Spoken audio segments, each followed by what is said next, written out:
Tom, do you have any stories to share for your brother's 50th?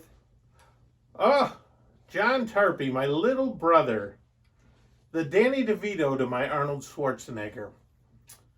I think I can come up with a story or two. Uh, this is an oldie but a goodie. Oh boy, it had to be early 70s. And we were going to Aunt Eleanor's for for Christmas. You know, the whole family got together. We were going for Christmas. And in the whole car ride over there, my mother is already angry with us.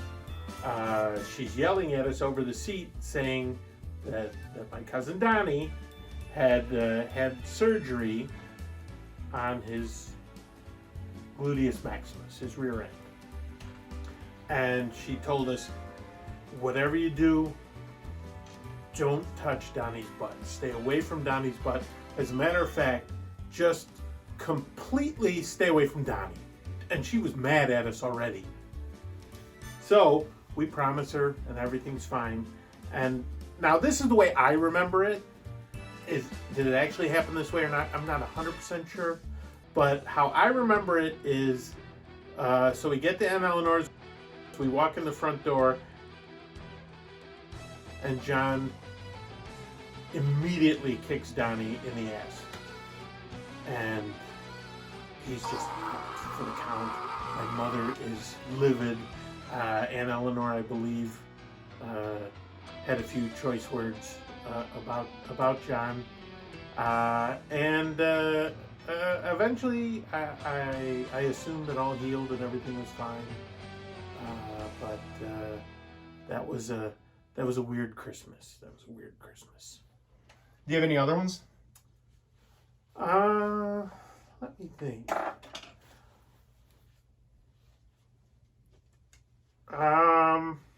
There was a very weird thing that my mother had us do. Was she tried to get us to be child models. So we got dressed up in just beautiful brand new suits that I think Grandma Butler bought them for us. John's was powder blue, a very beautiful shade of sky blue with the tie and the vest. It was beautiful. Mine was tan, a little more reserved. And we were going downtown. We were taking the train downtown to a modeling agency to take pictures at a modeling agency. So we're waiting at the River Grove train station, and John, being John, decides he wants to sit down, and rather than sit on the bench or even on the ground, John decides the best place to sit down would be on the greasy railroad track. So he jumps down onto the railroad tracks and he sits down and puts a nice rail-sized grease stain right on the back of his pants and his jacket. So that was a good story too. I heard a rumor there's another one involving an earring, correct? The earring story. John wanted to be cool. Well, not that he wasn't cool, but he wanted to be cooler, and he felt that getting an earring would be the best way to do that. So he went and got his ear pierced, and he didn't want Mom and Dad, obviously, to know that he got his ear pierced. So every time he was out, he had the earring in, and every time he'd go home, he would take the earring out.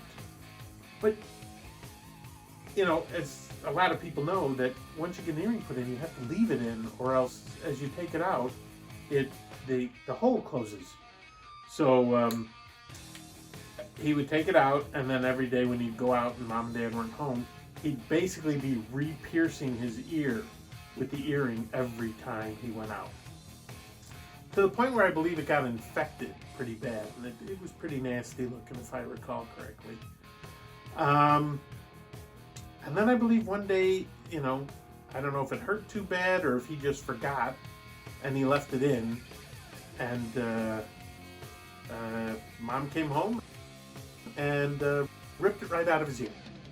So that was the end of the earring. Fantastic. Yes. Happy 50th birthday, old man. Half a century, and you look every day of it. Love you, buddy.